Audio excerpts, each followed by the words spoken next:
Carroll Quigley was an American professor of history who built upon Toynbee's ideas. And whereas Toynbee was particularly concerned with political and religious processes, so with the universal state, the political aspect, and with the universal church, the religious aspect, Quigley was more interested in economic matters and scientific and also military affairs. He, in fact, taught diplomats, and he was a consultant to the American Department of Defense. So hence his interest in the military side of things. And he famously taught President Clinton. And whereas Toynbee divided the progress of a civilization into three basic stages: the growth, the breakdown, and the long disintegration, Quigley divided it into 7 stages, which I'll draw up. Okay, so for Quigley, these were the 7 stages. Started with mixture, so these were diverse peoples coming together. So as we've seen in other theories of civilizations, they must have some internal diversity to count as a civilization. And it's that coming together when some either Toynbee's creative minority or Gumilyov's passionaries start to knit these people together into a civilization with a common superstyle and sense of purpose. So the beginnings of the civilization, perhaps corresponding to Spengler's Merovingian phase, is bringing these people together. Then there's the gestation of the civilization, the expansion, then a stage of conflict, out of which comes the universal empire, so the universal state, so the Roman Empire, which is the model that all Western civilization theorists tend to have in mind. And then comes the decay, and finally an invasion by typically barbarian groups, the external proletariat of Toynbee. And what I put up here is Quigley's dates suggested for how classical civilization proceeded through these 7 stages.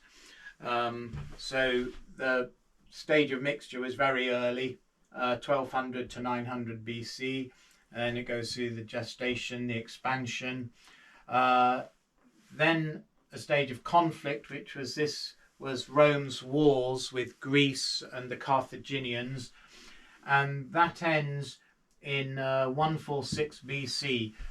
Quigley identifies the date as the founding of the Universal Empire, the founding of the Roman Empire, or when the Roman Empire really comes into its own, reaches its flourishing, because 146 BC is the end of the Third Punic War, when the Romans destroyed Carthage and broke Phoenician power in the Mediterranean, and in the same year they also destroyed Corinth and put an end to Greek power. So at that point they really controlled the heartland, the whole of the Mediterranean. They'd destroyed the 2 powers in the south and the east of the Mediterranean, and so they now controlled the whole area. So that's for him the founding of the Universal Empire.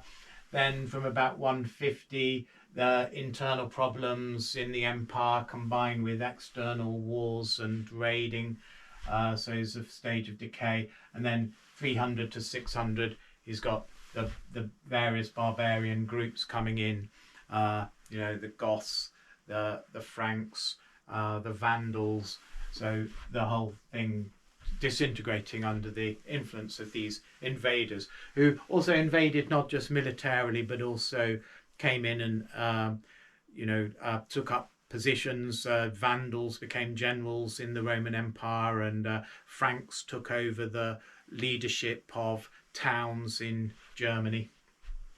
So they invaded peacefully as much as militarily. And we can see, well, the Universal Empire here corresponds to Quigley's to Toynbee's universal state.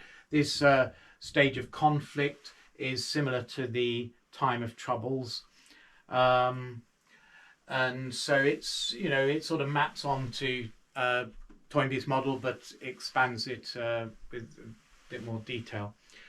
And also Quigley has the idea that a civilization doesn't just pass through these stages in sort of like going down a staircase. It can actually repeat stages. And in fact, we saw in lesson 2.4 on periodization how Quigley divided up the experience of Western civilization into these different stages. And he had a mixture and a gestation and an expansion and a conflict.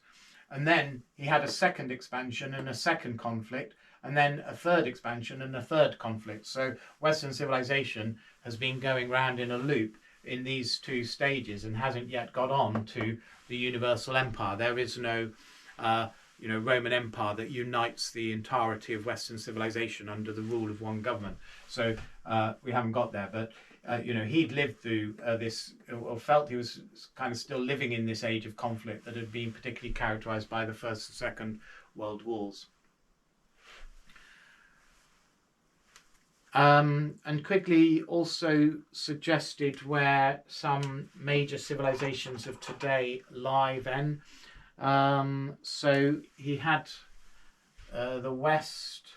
Well, let's put a line along there. So if we'll put the West, Russia, China,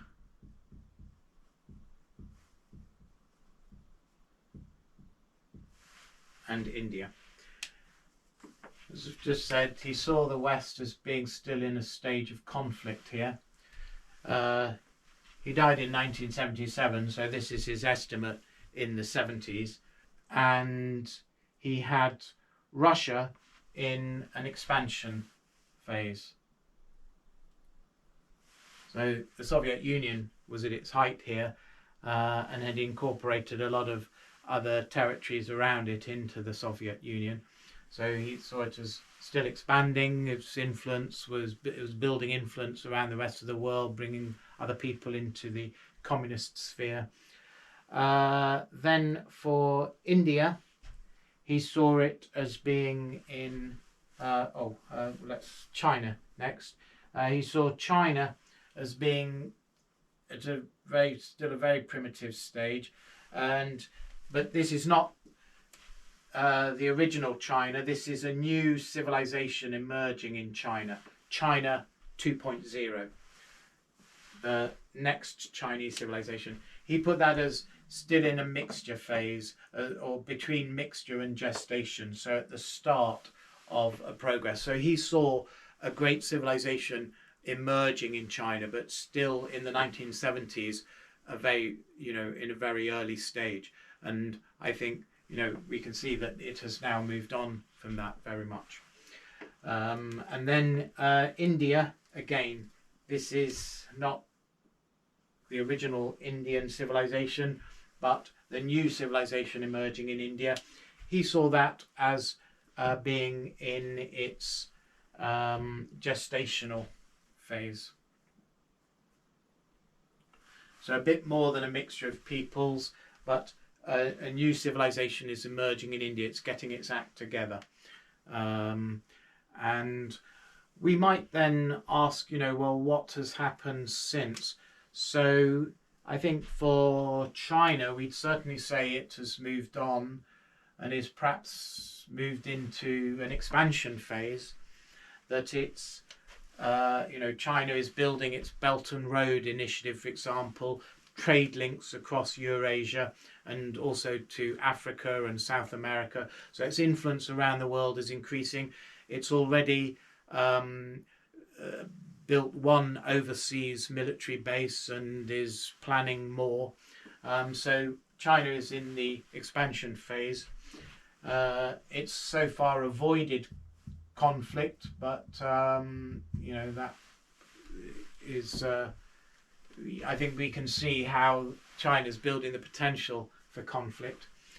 Then India, again, perhaps is moved into expansion phase, perhaps not quite so positively, but it certainly seems to be more than just a gestation now. It's got a greatly increased confidence, has a space program, for example. As for Russia, maybe it's actually going back to repeater phase. It doesn't seem, compared to where it was in the 1970s, the Soviet Union has collapsed, and Russia has shrunk. So it has maybe back into this gestational, developing a new purpose and sense of direction and new culture. Or we might perhaps say, well, it's actually rather moved into the stage of conflict. So I'm not, because it obviously is, at the time of this lecture, very much in conflict with a neighbour. So what was part of the Soviet Union, the Ukraine. So we could argue that it's moved into there. And then lastly for the West, well, I think many people might say it's kind of skipped a stage and perhaps is already in the stage of decay in the world, or it maybe has even gone as far as the invasion stage. So perhaps one lesson we might learn from this is perhaps how arbitrary these kinds of stages are, and these arguments would be, or where it has moved to, would be politically charged. Where Russia and China are.